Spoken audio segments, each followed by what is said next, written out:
Hello, my name is Vikas Pota. The reason why we're organizing this global showcase for World Education Week is we believe that schools have incredible expertise in making sure that learning outcomes improve.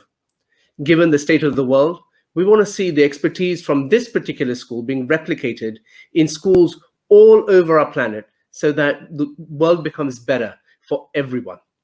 That is why I congratulate this school for what it does and hope that those listening can take away conclusions as to how they should actually approach their own improvement journeys. Thank you all for participating, and I look forward to seeing you in many of the other events this coming week. And I also want to take this opportunity to thank our sponsors for supporting this incredible work, without whom we couldn't have put together this global showcase. Thank you, and I wish you well for this event. Fast-paced social, economic, and technology-driven change is redefining our world. And having a broad range of skills, such as creativity and problem-solving, has become far more important than being able to memorize information. To redefine how our children learn, and to empower them for the future, parents, teachers, and policymakers must stop overlooking a powerful part of the solution: learning through play. Play is the rocket fuel of child development, and there is a growing body of evidence to support that play is fundamental for children's positive growth and well-being over time. It is also an essential way to foster the skills required to thrive in today's world. The LEGO Foundation aims to build a future in which learning through play empowers children to become creative, engaged, lifelong learners. To do so, we work with a range of partners around the world to change the hearts and minds of all of those who influence children's lives through our programs, research, and advocacy, so they can all embrace the transformative power of play. Examples of what we do include making sure that caregivers, practitioners, and policymakers understand the importance of play, investigating, testing, and scaling new ways to bring play-based learning into homes and schools, using play to help millions of the world's most vulnerable children cope with adverse childhood experiences and toxic stress, or conducting research with some of the world's leading research institutions. Please visit our website and follow us on social media to learn more.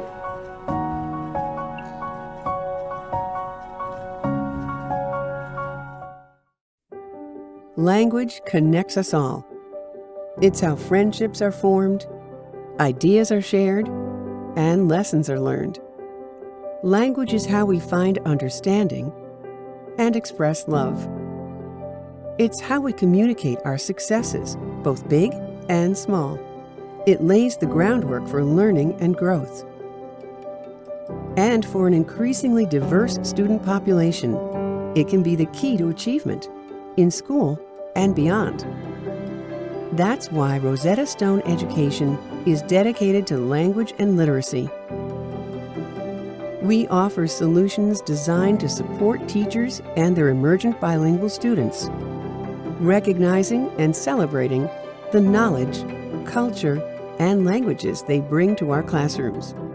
Our products are founded on the adaptive blended learning model for individual needs, continuous progress monitoring for better learning outcomes, and culturally responsive pedagogies for more inclusive classrooms.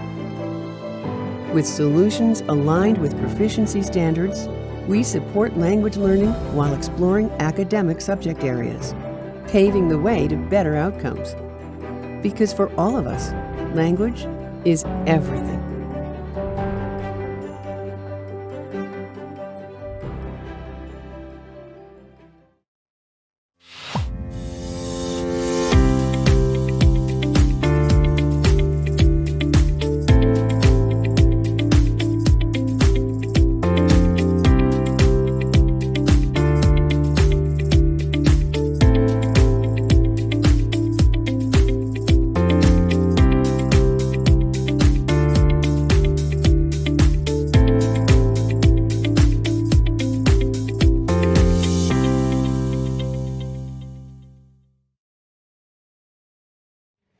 Dear T4 community, We talk a lot about teachers these days, but we rarely listen to them. Therefore, I am truly excited to join the T4 World Education Week to hear from teachers and school leaders all over the world how we can impact learning together. I am particularly looking forward to the global showcase. 100 schools sharing their expertise and best practices, I believe, will be a huge motivation for other schools around the globe. I'm equally impressed by the T4 Solutions Challenge, its finalists and their solutions to real-world issues in education. This gives me hope that we can, together, turn around education globally. The Jacobs Foundation is a proud supporter of the T4 World Education Week because we share a vision to reimagine learning and education by bringing together the brightest people who understand how children learn. Let's do this together. Good morning, afternoon, or evening, depending on where you are in the world. Thank you for being here, and Sawadee Krap from Phuket, Thailand. My name is Jason McBride. I'm the head of school at United World College, Thailand, and I have the privilege of serving as tonight's moderator with our panel. UWC Thailand is one of the 18 United World Colleges from around the world who all share a common mission to use education as a force to unite nations, people, cultures of the world for peace and sustainable future. But all of our UWCs are also a little bit unique, and our uniqueness, part of it, comes from our commitment to secular mindfulness as a central pillar in what we do as a school. We are an independent school running from nursery to grade 12. We have a co-educational mix of students here in Phuket. We have day and boarding students, and we're an IB school. So lots going on, lots of things that we are committed to as a program. We're also a deliberately diverse community with more than 50 nationalities on our staff and our student population. So an incredibly international campus as well. Tonight we're going to be presenting on the theme of well-being, and more specifically on mindfulness and its role in well-being in schools. We're going to be talking a little bit about the whys and hows of what we've embedded in this program over the last 12 years since the school was founded. We're going to be talking to a number of our staff, one of our students who's here with us, and one of our alumni who's joining us remotely a little bit later. Our hope tonight is that we can contribute in some small way to the goal of World Education Week, which is to push the Sustainable Development Goal number 4 a little bit more forward as we move towards quality education. But I think tonight in the conversation, we also hope that those of you who are out there viewing today are going to understand a little bit more about how mindfulness can contribute to all of the SDGs and not just goal number 4. I'm pleased to be joined tonight by our panel, our head of mindfulness, Lucy Keller, our head of counseling, Len Peters, Silvana Vasquez as an MYP and DP Spanish teacher, Rosalia, who is on my left, a student in grade 12, having joined us just a year ago, and somewhere out there ready to join us later is Perry, who is an alumni and a graduate from just over a year ago. Some pre-panel housekeeping before we dive in and start talking and get to the gist of why we're all here tonight. The first is to note that our live automated captions are available in Chinese, Russian, French, Spanish, Thai, and English, depending on your preferred language. The second note is that there will be a slight delay when we are talking to Perry a little bit later, because although we're all here in person, there's going to be about a 15 to 20 second delay when we do switch to Perry. And finally, you might hear us use the word crew when we talk in Thailand. Crew is the Thai word for teacher. So we might be talking about crew Lucy or crew Len. It's not cruel. We don't have cruel teachers. We try to have very kind and caring educators here at the school. So if you hear us mention crew, then that's the prefix or the name for a teacher here in Thailand. So without further ado, Crew Lucy, I think is the best place for us to start if we're going to have a conversation around mindfulness. So Crew Lucy, do you want to get us started? Yeah, I would. Thank you. Hi, everyone. I just want to take a moment to welcome everyone who's tuning in. I have no idea if there's one person or 1,000 people out there, but we welcome each and every one of you. And we also recognise that many of you are going to be in different places with mindfulness. There may be some of you that are new to mindfulness. There might be people that have tried it already and practiced. There might be people sceptical about mindfulness. There might be people that want to start it in their schools. So we just acknowledge all your experiences. And we'd also like to just invite you to bring some curiosity to the next hour. There might be some things that start conversations or provoke conversations in your school, or maybe some takeaways that we're offering today. All right, you ready to dive in? Let's talk. We're talking today, the whole goal of World Education Week is to leave the viewers with some tools or tips or sort of understanding that they can take away. We'll talk a little bit later about how we all beg, borrow, and steal ideas from one another. That's what education is. So let's just dive in and talk about the bigger picture that mindfulness can play in overall well-being, and then start talking about what that looks like at our school. Okay, so mindfulness really can be beneficial in impacting well-being, because it's about awareness and it's about the choices that we make. It's about being more intentional about the choices that we make for ourselves, but it's not just a self-serving thing. You may have seen images of people on meditation cushions kind of sitting there. It's not just about the self, it's about choices that we make for ourselves, but our communities and for the rest of the world. I also want to share at this point that even though, it can impact well-being, it only impacts well-being really if it's done with understanding and with knowledge, and I'll come to that in a moment. But I think that with the world as it stands at the moment, especially this year, I know 2020's hit people really, really hard, that a lot of schools are really talking a lot about well-being at the moment. And even before that, I think in the last 5 years, there's been a lot of conversations around well-being, and it can be one avenue, a lens that can really help impact well-being. I just mentioned if done with understanding. I just want to come back to that. Any true mindfulness practitioner or teacher would share exactly the same information as I'm sharing with you now, and that is that in order to teach mindfulness to children or to students at school, the people that are sharing it really need to be well practiced in it themselves. So we've got Silvana here, she's going to talk a little bit more about that later. But the reason is because if I give you an analogy of a swimming teacher that has never swum before, and maybe you give them some instructions and some knowledge, and they do maybe a course where they hear some stuff about it, it's not really going to work if you can imagine them at the side of the pool and they're trying to deliver this swim lesson when they haven't actually experienced putting their hands in the water, moving it through. So mindfulness is very experiential. It's all about what's happening now, what you're noticing. So if you're not experienced in it, that's the place really to get started. It's like putting your oxygen mask on first. So in the plane they say, don't they, put your oxygen mask on first before you put your child's oxygen mask on. It feels a bit weird, and maybe you want to cut to the chase and take care of your child first, but actually it's more beneficial if it's done properly, and you take care of yourself first. So I think coming up now should be a quote. It's a quote I really like. I saw it a couple of weeks ago. I'm always looking at quotes because I put them outside the Mindfulness Centre so that when people walk past they can have a look and maybe be inspired or maybe disagree. I appreciate it every morning. I look just down to the left. Yeah. Anyone else appreciate it? Okay, thank you. That's 4 of us. There you go. That's great. That's a 4. Yeah, so it's from a lady called Katie Reed. I've never heard of her before, so just want to credit her with it. It said, self-care is giving the world what's best of you instead of what's left of you. And when I read that quote, it made me really think of teachers, in particularly, because teachers really genuinely are giving, passionate, caring, really want our students to do well, and often we're giving and giving and giving, but we're not really taking much care of ourselves.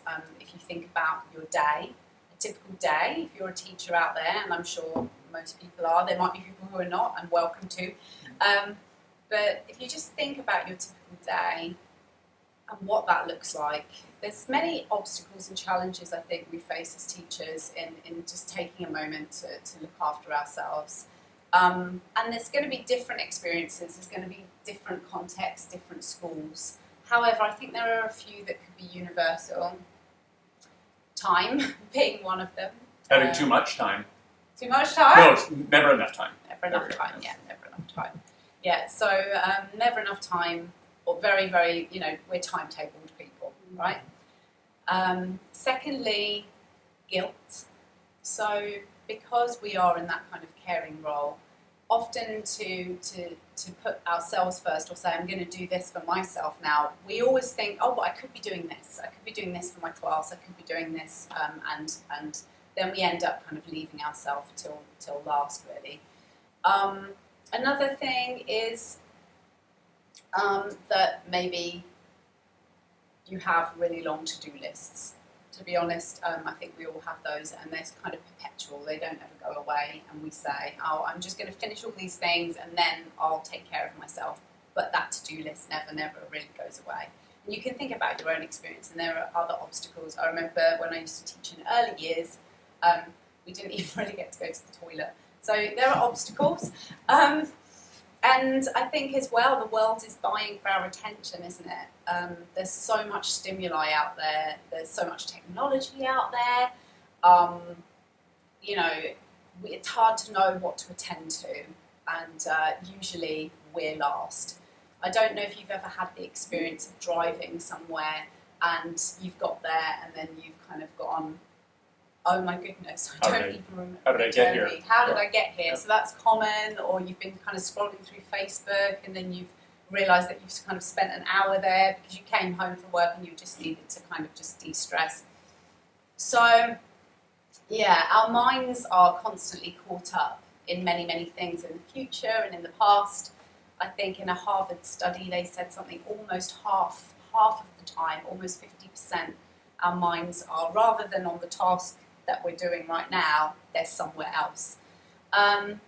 So I'm just acknowledging the struggle, people. That's what I'm doing, I guess, right now. But it's not all doom and gloom. We're coming to the takeaways. No, absolutely. Yeah. That's why we're here tonight. It's also why we're talking with students, because those same pressures that apply to educators apply to students the same way that we want them to be present in their life instead of just aiming at grade 12 exams, DP exams, whatever it is. Yeah. Those are important, but obviously if you don't take care of yourself, and that's why Rosalia and Perry is here to talk about that. Yeah. So how do you start that process then? What would you tell people? There's lots of different schools out there, lots of different educators in different parts of their own journey.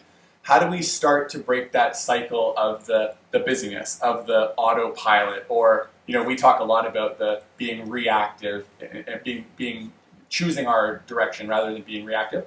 What would you tell people about how to start that?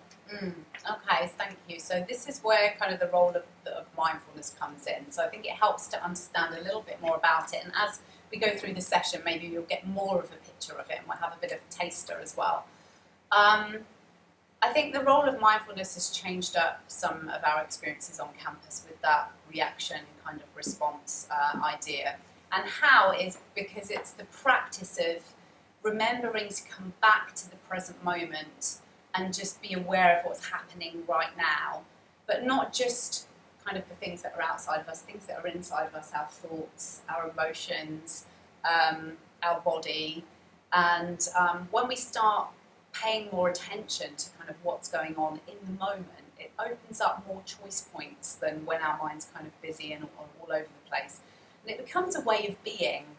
It really isn't a subject, it's a way of being, and we notice the choices that we're making each moment, and then we can impact the choices that we make for ourselves, for others, and for the world. Yeah. I think one of my favorite quotes that we've talked about 2 or 3 years ago was that emotions are information, not direction. Yeah. Right? And I think a lot of the time when students are angry or adults are angry, we feel like we're angry and then we react instead of inserting that small pause, which is what a lot of mindfulness is about, so that we're aware of it and then can choose our reaction. And I see a massive difference in my own children, with our students, with myself, and that's kind of the goal, I guess. So you're doing a good job. Yeah. When we talk about why we should embed mindfulness, we've often talked a lot about being careful not to sell the idea of, do this for this. And you see a lot of the mindfulness that's come up over the last sort of 3 to 5 years as mindfulness has risen, has pros and cons. There's more awareness, not to be punny, but more awareness of mindfulness out there. But at the same time, you see these meditation for productivity or yoga for profitability. And there's some truth to the fact that, and I think maybe you can talk to us a little bit about what mindfulness can actually do without us saying do X to get Y, because you kind of missed the point. But what is it that research says, and what have we seen here that demonstrates, how mindfulness does have an impact? Okay, so I'll talk a little bit about research first, I think. And I think it's really important there's so much awful research out there that's not really true. And so there's a couple of reputable sources that I'll mention, because you might want to look those up as well, and I'll tell you some of the kind of key points. One is Mindful Schools. They do some they have some really good research, and they're really careful not to sell it too. So that's very credible. And also, I really enjoyed reading the book Altered Traits. I don't know if anyone out there has read that book, by Richard Davidson and Daniel Goleman, so neuroscientists and emotional intelligence experts, and also meditators. But they whittled down 6,000 peer-reviewed studies of mindfulness and looked at which ones were credible, and then did their own research on short-term, long-term, and they called it Olympic meditators. So yeah, they're credible kind of sources. So I'll just tell you a few kind of key things. One is that it can improve attention, so particularly selective attention, the ability to kind of stay on task with something and notice when your mind's wandering and come back, so that would be selective attention. But also it's about that capacity to notice when the mind has gone off. It's not just about paying attention, it's about being aware of the mind and what it's doing. It can, they say, reduce stress, and that's always really funny to me, because it's not like we're getting rid of stress. It's not like we walk around going, oh, we never feel stressed anymore. I teach MBSR, which is about stress reduction, but it's more about changing our relationship with stress and being able to be with the discomfort and manage that and regulate ourselves and all of those kind of things. So it really can impact that. It works with the prefrontal cortex in the brain, which is responsible for higher order functioning or executive functioning. One of which of the functions of that is emotional regulation. So the ability to bring yourself down from being overstimulated to some sort of equilibrium and up if you've been understimulated. So they're kind of the key things, and also lots of interesting research on compassion and the likelihood of helping others if you've done compassion practices. Yeah.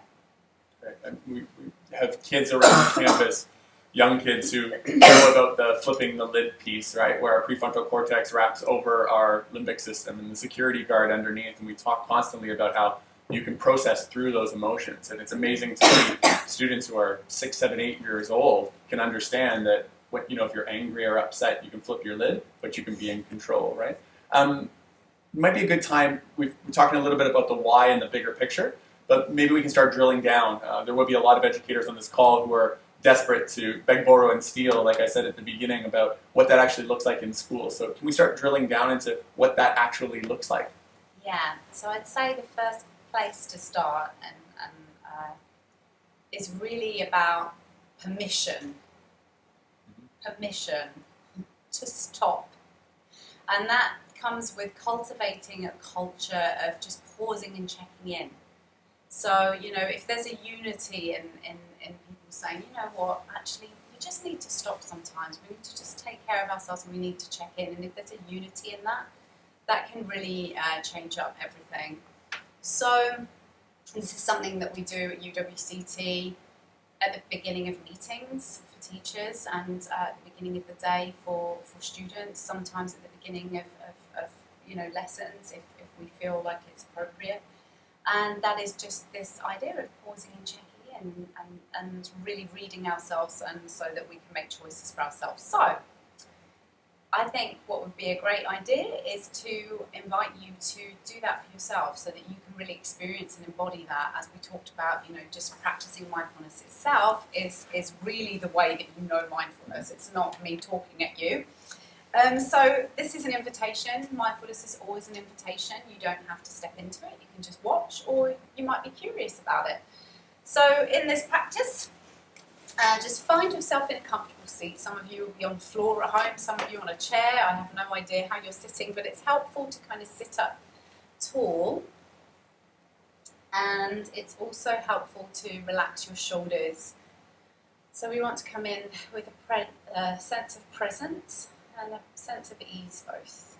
So just relaxing your body and maybe closing your eyes. You really don't have to. If that feels strange, you might want to just soften your gaze. And we're just going to just check in with ourselves. So just see if it's possible to feel your feet. Can you feel your feet on the floor? Or maybe your sit bones on the chair?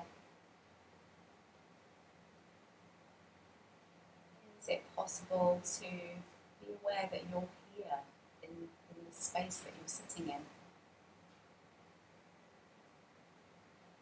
And maybe just checking in with your body today and how it feels. So just maybe naming how your body feels today. Perhaps it's a bit sluggish, maybe it's a little bit tight, and there's no need to judge yourself for how your body is today. We're just allowing things to be as they are and just allowing them to show up so that we can take a good look at ourselves. Then just maybe checking in with how your mind is today. Maybe it's particularly busy, lots of thoughts. Maybe it's a bit blank and empty. Perhaps it's thinking about one thing in particular. So just observing the mind. And then perhaps just noticing how you feel today emotionally. Just checking in whether you're feeling happy or maybe frustrated with something. And whatever shows up, we're just going to greet it as if we were greeting a friend that showed up in this way. No need to judge it. We're just seeing what's true for us right now. And then maybe just taking a few slow, deep breaths and seeing if you can bring your awareness to breathing for 2 or 3 breaths. Noticing the journey of the breath from the beginning to the end, perhaps.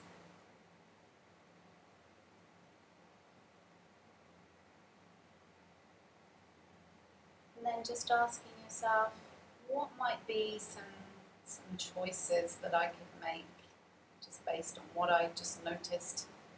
Some choices for myself today, tonight, tomorrow, that could take care perhaps of my well-being. And then when you're ready, opening your eyes if they've been closed.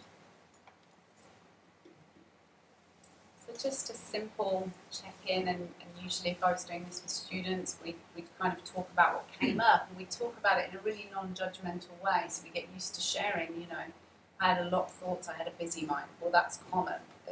Mindfulness isn't about getting rid of thoughts, it's about really seeing what's really there, and working with that in a really kind and compassionate way. So this can begin, these kind of things and these little practices can begin simply at the beginning of meetings or at the beginning of the day, just taking a couple of minutes. I always say this with Len, we spend a couple of minutes brushing our teeth in the morning and at night. We say that to the students and we're like, who brushed their teeth today? And they'll raise their hand, we're like, well, thank goodness, but when did you take care of your mind today? Did you have 2 minutes just to stop? And the other day, a student after a mindfulness practice just said, can I stay back? I want to talk to you. And I said, yeah, sure. And she said to me, well, I just noticed what's happened. Just realised, we were at school and then we had to go home because it was COVID, and then lots of my friends left to move back to their home country, and then now I don't have friends in my class, and now this happened. And she literally just kind of, in that moment of stopping, kind of processed the whole thing. But when are we stopping to process all of these things that are going on, so. I think maybe there might be people out in the audience that came to this without much understanding about what mindfulness is, and I think a lot of times people are thinking that mindfulness and meditation are about getting rid of thoughts or getting rid of emotions or being, equanimous, which can be part of it. But the first step is certainly becoming aware of our emotions, right? Being attuned to them and making these choices rather than just being on autopilot or reaction. So equanimity comes later when you're very well practiced, and, Right. and you're still aware of those things, but they kind of don't throw you off so much. Yeah. Thanks, Lucy. We'll be coming back to you, of course, because this is you are this pillar in our school, and we do appreciate it. It's a good chance to pivot and talk to somebody else, give Lucy a chance to catch her breath and maybe have a drink. Len is our head of counseling and has been with United World College Thailand for a number of years. He was here, he left and came back, and we're grateful that he did. He's been an incredibly important part of our school and continues to be so. He's seen us change practices, start things, take one approach, move to others. You've seen the impact it's had on students, whether they've been with us for a number of years, like Rosalia been with us for just over a year. Can you just talk to us a little bit about the impact that you've seen from your position as a counselor and the impact you've seen on either individual students or the community sort of at the wider lens? The change or the impact of having a mindfulness program? I think the impact of on students, yeah. Yeah, like Jason said, we have been through a lot. As a startup school, we went through many different visions, many different mission statements, and probably most impacting on the students was the change in teachers, the flux of teachers, and decisions about how we would implement something so key to our school in terms of mindfulness. When we had a director of mindfulness and somebody in charge of that position, it brought continuity, and it brought stability, and it brought a clear direction. It was started with someone 3 years ago as a director of social emotional learning and mindfulness, and Lucy was able to build on that program. And I think we can see in what's happened with COVID that the discontinuity that has occurred with students and families being very disrupted, how continuity and some kind of routine is essential. It's the same with a meditation practice or a mindfulness practice if it's done on a routine basis, which we've tried to do here with our 5-day, every morning starting meetings with it, having a pause. It becomes, as Lucy said, a habit like brushing your teeth. But it's a different kind of habit in that it's intentional. There is an awareness, as you said. And schools are inherently busy. And without that pause, without that space, it just goes on and on. Yeah. And having that gap. I know in England, for the tube, they say, mind the gap. But I think it's an interesting thing to think about in terms of our thoughts. I mean, Lucy talks about sort of the 3 stages of mindfulness for our school, right? Which is to be mindful, teach mindfully, and then teach mindfulness. And Lucy's often telling us that, and you've alluded to that tonight, that you have to have your own practice. It's hard to teach swimming without, having been in the water. Going along with that, though, is the community aspect. It's not just us working with teachers, and it's not just working with students. It's also about working with the parents as well. How have you seen sort of the community change over time in their sort of openness or willingness, maybe from the parent perspective as well? When Klaus, the founder of the school, first started back in 2008, there was a mind center built along with a sports center in the school. And there were parents that were interested in it, and I think people were drawn to the school. But it was, as Lucy said, there were different conceptions of what mindfulness is or what meditation is, and what kind of school is this. And I think what I've seen, because we've had this continuity and because Lucy does a mindfulness for parents, where we've really tried to help educate the parents. Educating a child is a triangle or a triad. It's the student, the teachers, and the parents. And if we're not all sort of with a similar voice, it doesn't work. And I definitely feel over the last couple of years, it's really become so embedded in the school. And as you said, it's one of the pillars. Having that, reinforcing that continuously and providing opportunities for parents and staff and students to learn what it means to meditate, the value that has in our lives. It's made a change. It's not a question anymore. Yeah. It's what we do. It's part of our daily life, as important as academics or sports or service. Lucy, parent classes, teacher. I know your They're face. my I know your face favourite. well enough to know that you're dying to get in here. So I'll just turn it back over to you. You want to talk about the community Yeah. aspect a little bit more? Yeah, I will do. So yeah, it takes a community basically. I had a student come to me the other day and say, "I'm building a mindfulness centre in my house for my parents, and I'm teaching them how to practice." And this is the thing, you know, we're all feeding off each other, and you know, we help each other to remember when we forget. So it really does take a community. And if you're worried, you know, that this to stop. I think sometimes there's a pressure. We're all in this thing. Oh no, we can't take 2 minutes because we've got this to do or whatever. There's a lot of kind of research now around productivity, and I don't want to sell it, but actually that, you know, if we are clear-minded, we can be more productive because it takes something like 25 seconds to tune into out of one thing and into the next, maybe even more. I'm not quite sure, so don't quote me on that. But yeah, so it just takes a community to help each other remember and to say and give permission. I think it's permission. It's okay to do this. Yeah, absolutely. Okay, so we've heard some from some of the adults. They're obviously an integral part of the school. But if you ever visit a school and you want to know what's actually going on, you talk to the students, and so that's why we're glad that we have 2 students with us today, a former student and a current student. I said at the outset that you joined us just over a year ago. In COVID years, that's 127 years, so it's been a long stretch. And the boarding house was in lockdown, I think, for just over 3 months where they couldn't leave, and a lot of students couldn't get home this summer. So it's been a long stretch, but during that time, I think mindfulness has been even more important for our students. So, Rosalie, can you just talk to us a little bit about arriving at the school, exploring mindfulness yourself, and what kind of impact you think it's had on you? Yes. So, good morning, good afternoon, or good evening, wherever you are in the world. Yes, my name is Rosalia Imama, a senior at UWC Thailand, and it is an honor to be sharing my meditation journey with you all today. So, I was first introduced to meditation when I came to UWC Thailand, and before then, I didn't know what meditation was. And I remember my first time going into the practice, and it felt so strange, almost funny, and I just remember thinking to myself, wow, this is fancy.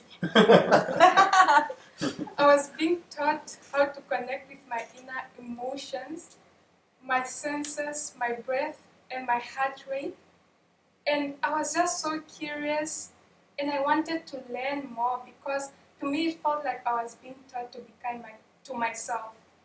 But then shortly after those first glamorous days, I felt like meditation became intimidating to me because I began to settle down. And settling for me was realizing that this was going to be my new place and my surrounding. And so the excitement that kept my blood rushing just kind of like was subdued, and I just settled down, honestly. So I started to re-examine everything that was within my surrounding, and I started to notice how I couldn't connect with this new world. I mean, at that time, I was also going through the transition from home and to this new place with new culture and new people, and a lot of first times for me. So it was really hard, and my mind was always filled with thoughts. And on top of that, I had to be in mindfulness center almost every Monday because it was kind of like our homeroom culture. And as I dug deeper into myself, it was just so overwhelming. I couldn't handle it anymore. Sometimes it would get so overwhelming that I'll even get emotional in the middle of the practices, and I'll try to shut out this voice, this calm voice that is telling me to breathe in gently while I was raging inside. So that kind of continued going on.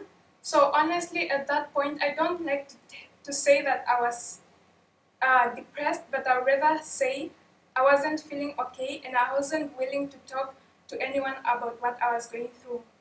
But then I noticed something about mindfulness because it always made me feel a certain way. Even up to this day, I can't really explain it. But then even though I wasn't immersed in these practices, it still lingered at the back of my thoughts.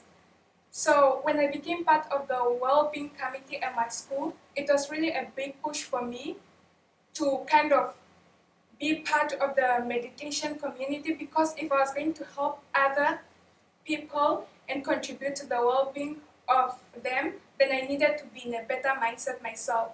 So I started to attend morning mindfulness practices, and I tell you, this is the part when I started to see and feel the power of meditation, and it was just really incredible, because the fact that I was doing it for someone else really forced me to be part of that meditation community. And I also like to refer to this part of my life as my launch off journey on my meditation journey. Yeah.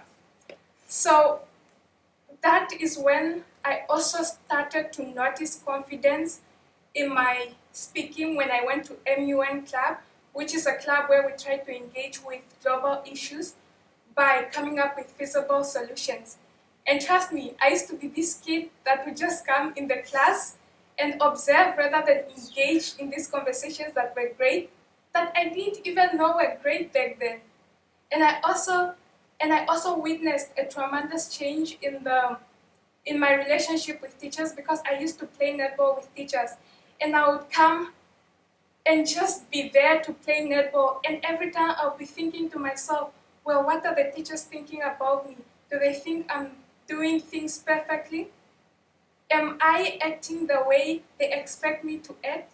And right now, I'm just this great netball player who just goes there and enjoys a really good time. I mean, it's just so incredible. I can't describe it another way.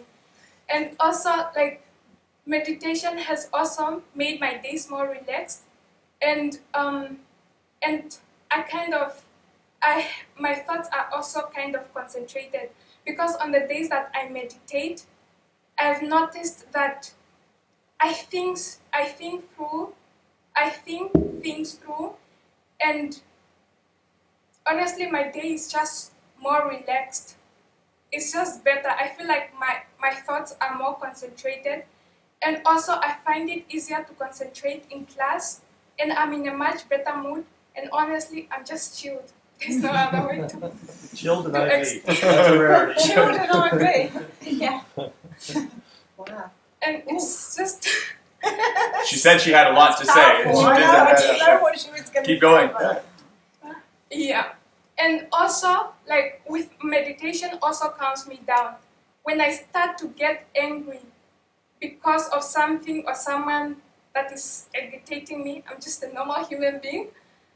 The deeper and the more I breathe, then the calmer my mind becomes. And with that being said, I would also like to share with you what I have learned about meditation. From the past 11 months of my life, I have learned that there is no fixed structure or way to meditate. I do what's best for me. That could be listening to meditation music, or just simply taking deep, long breaths. And also, meditation is such an important habit to include into one's life. We all have busy lives, and I like to speak for myself when it comes to that topic. IB can be a challenging curriculum, and I often find myself immersed in the work and my gaze locked on my computer. And most of the times that I sit there, I just stare there, because the work has become too much and my deadlines have piled up. So if I could take 5 minutes of that time that usually go to waste, then I am more guaranteed a productive time. However, I am not insisting that meditation will and does solve all my problems, but then I am rather trying to communicate that meditation has incredibly contributed to my well-being. Thank you. Yeah, Rosalia, you're talking about the you feel like clapping. It's like, okay, and we're done. That's a wrap. No. But I think you're talking about the learning journey and how mindfulness and meditation practices aren't linear. We don't start somewhere and just end up on top of a mountain navel gazing, which isn't the goal anyways, but it's so great to hear about your journey, about how you've seen it impact different parts of your life. And it's not a panacea. It's not a solution for everything, but it gives you the awareness of how you're feeling and gives you the tools to calm down and reconnect with where you're at. It's wonderful to hear. The idea of building this mindset or habit of pausing and stopping is what Lucy's talking about. It's what you're talking about as well. Lucy, can I ask a little bit about that attentional aspect? Because it's such an integral part. It's come up about focus or attention. Can you talk a little bit more about that? Yeah, so I think you should be seeing our school definition of mindfulness coming up on your screens right now. So it's paying attention on purpose with kindness and curiosity to things as they are. So the paying attention on purpose part is a big part of mindfulness. And I just want you to think back perhaps to when you were a child, if you were ever told to pay attention. I know I certainly was. Maybe you can remember, maybe you can't. Or whether, as I cringe now when I think about my early teaching career, of when I told kids to pay attention. When I speak to students about this and parents about this, and I say, what did that feel like when someone told you to pay attention? They always say, I felt like I was doing something wrong. I felt like I was a really bad person, but I didn't really know what had happened. So out of, everyone at home, I'm guessing that most people weren't also taught how to pay attention, which could be a key thing here. And I don't even like to say kind of taught how to pay attention. I like playing with attention and just noticing and noticing how our minds actually work. So I'm going to invite you to another practice. We'll just do a very short one, just so you can see how this kind of works. So just coming back into your comfortable seated position, perhaps. Maybe closing the eyes if that feels right for you. And just as you're sitting here, just see if it's possible to notice that you're breathing. And maybe you can feel the breath in your belly. Or perhaps for others, maybe you're noticing it more in the chest. Or maybe that feeling of breath in the nostrils. Just take a moment just to connect to where you feel it best. And just see if you can bring your attention to your breath and just notice each breath in and out just for the next few seconds.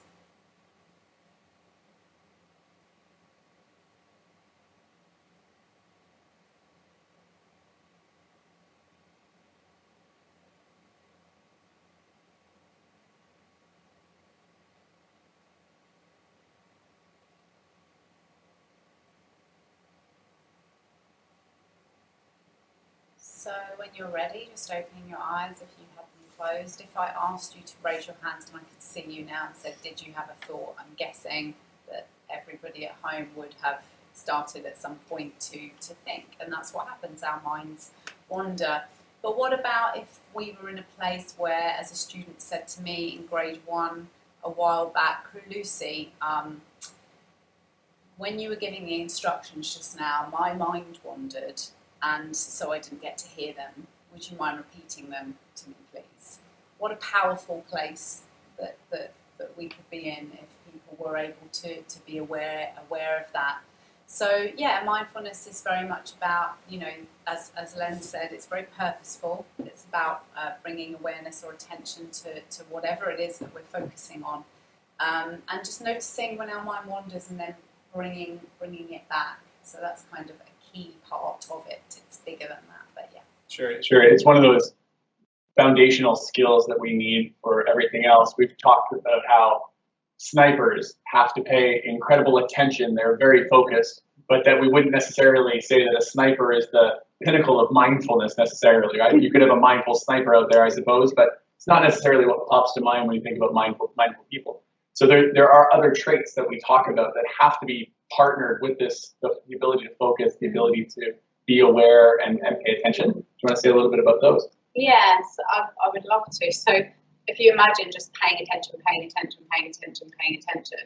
that's going to make you very frustrated and very bored, and it's not really going to work. And also, yeah, you could be paying attention in the wrong ways and doing really bad stuff.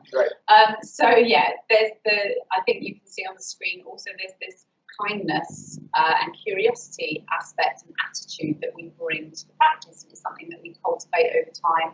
So as Rosalia mentioned, when she started noticing that she was having not a comfortable time at the beginning, bringing that kindness to the experience and then just being a bit curious.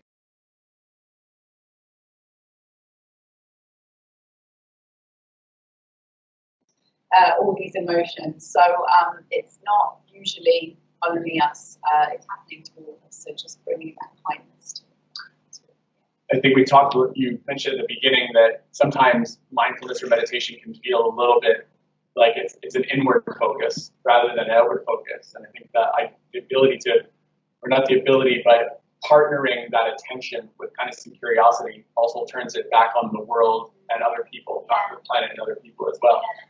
It's a good moment where. Yeah, there's just two kinds of practices, and one is kind of selectively attending to something, and the other one is open monitoring. So just being aware of other things that are kind of in our experience. Yeah. So let's talk to another student about her experience. Yes. Perry graduated in 2019, I think, like just over a year ago. Is now off at university, and we're going to take a moment to pull her onto screen for her to talk to us a little bit about what her journey was like while she was with us, and then how it's continued to be embedded in her life. So, hi, Perry. Hi, Perry. I wish I could see you.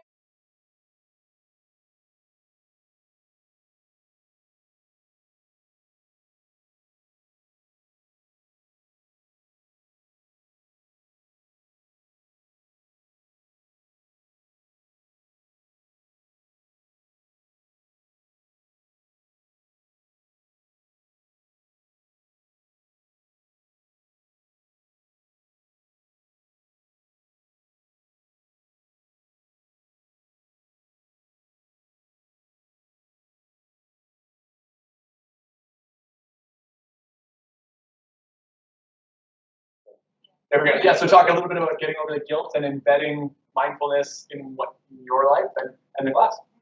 So yeah, meditation is not near to me, but this year I have come to notice that it did transform my experience and perhaps my relationship with the practice. I used to practice meditation, but always in the back of my mind there was this things that I was keeping somebody waiting for me, or that there were jobs that needed to be done, and here I was meditating when the world. Yeah, exactly. And needed me to go to attend to them in some way. So there was this element of guilt in my practice, and this sense of putting myself at the bottom of the self-care list. But in spite of this, I persisted. I continued practicing. And I think that is how I managed to leave behind that sense of guilt. This consistent practice and exploration of what was happening to my breathing and what body sensations I was experiencing while I was meditating. I think that is what actually allowed this feeling of guilt to be left behind and set me free in a way. So I think that I managed to do this because when I started exploring was compassionate practices and this meditation of loving kindness. So what I did, or what I would do, was at times when I felt that I was being too hard on myself, or when I felt that guilt, kind of creeping in, I would visualize, like you were saying, a friend of mine, a dear friend, and then I would ask myself, what would this friend say to me right now when I am being so hard on myself? Would this person be judging me, or would be, encouraging me, or supporting me in this field? And this will have, yeah, it had a very soothing effect on me actually. So it worked really, really well.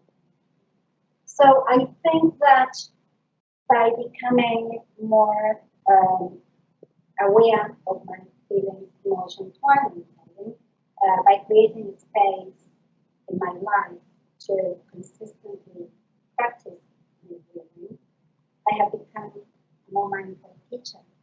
I am more present with my students, and I have started introducing mindful moments. What I used to do at home, just as an experiment in the past with students, now it has become more frequent, and but I am grateful that my students are together with me exploring mindfulness when we have our mindful moment in class. And I'm also very grateful that they are happy to lead a practice when I ask them to, because I don't know what to do sometimes. So, I have the wellness community in my class or not. And so I'm really grateful. And what we do is they will come into my classroom. Normally I do first few minutes before the lesson starts. So we have a mindful moment, and it's true that focusing that they are all ready to start the lesson. But for me, the most important thing is that when we come out with practice, there's this sense of togetherness, this sense of a tight bonding that was created just emerging out of the practice. And we're all ready to do the learning together. And that's beautiful. I think you're underscoring there's so much value behind a community being prioritizing mindfulness and embedding it, because not only does it give you the permission to practice, but it also has everybody focused on it at the same time. Yeah. I'm just very conscious of time because we knew we had a lot to talk about. It's obviously something that we're very... We could keep going. We won't. We could. Lucy, can you just talk to the audience a little bit about where to go from here, about resources and next steps? Yeah. So I think if anyone's curious about going down this road, for sure the first thing is to get yourself into this practice. So maybe finding people in your community that also might be interested in this, and then kind of maybe grouping together. And we've got a couple of we're sending a couple of resources your way that are just short practices that you can explore together at the beginning of meetings and things like that. You might want to start looking at apps, and we have put together loads of things so that you can take those away and have a look. But I think that, just having conversations, begin having conversations at school about, how busy you are and is it possible that people could pause, people could stop. There's tons of great resources out there, I think, to get you started. That's right. I'm just looking at the comments. There's just one question there right now. So while we answer this one, if you do have any questions that you want to ask, you can go ahead and put them there. Conscious of time and people perhaps logging out and going to other sessions, that's okay. The first question here is, how often do students practice mindfulness at our school? It's a bit of a trick question, almost rhetorical, because there's no time. But Silvana, do you want to talk about that? How often do they practice? Is that like in my lesson or for my class? Just in general, when you think about a student's day, yeah. Oh, students, well, we are very lucky. We have the mindfulness center open since 7:30 or before then. And the kids that feel like having a mindful practice for teachers, we just drop in for 10 minutes. So before school starts, they can practice, and kids do come to the center. After that, they've got their time in, and during time in, the homeroom teachers give them mindful practices. We receive different resources and different suggestions based on the different programs that we have every week, and we use those resources as teachers. And then there are some teachers that people like I do before they come into my lesson. I choose moments. I don't do it every single day, but I choose some moments. I choose some classes to do this with, and we just take 3 minutes, 5 minutes at the most. Normally, I do it at the beginning of the lesson because I like the moment of giving them the time to arrive and settle. You know, they're coming from maths or from physics or whatever. So it's my way of telling them, okay, now we're changing gears. So we just breathe and that's it. And it's really good. Len, Lucy, want to add anything to that? Just in primary, it looks a little bit different. So they kind of season the day with little bits of mindfulness, but they will all have a practice at some point in the day. And often mindfulness is also woven into the PYP curriculum. So it's a lens, so it kind of sits with other learning too, actually. I'm actually going to stop it there because we've run over time. I want to thank Silvana, Len, Lucy, Rosalia, and Perry, who's still out there, for joining us today. You're able to find us on LinkedIn, on Twitter, on Facebook. You can check us out on our mindfulness page that's off the United World College Thailand page. You can get in touch with us if you want some help. I'm conscious of saying that because Lucy's inbox might explode at the end of this. We'll see. It would be a good problem to have across the world. But like Lucy said, we're also sending out a resource pack for you to get started or further develop your school's embedding of mindfulness in its well-being for the entire community. So on behalf of all of us here at UWC Thailand, thank you so much for joining us and have a great evening wherever you are. Bye. Hello. Goodbye.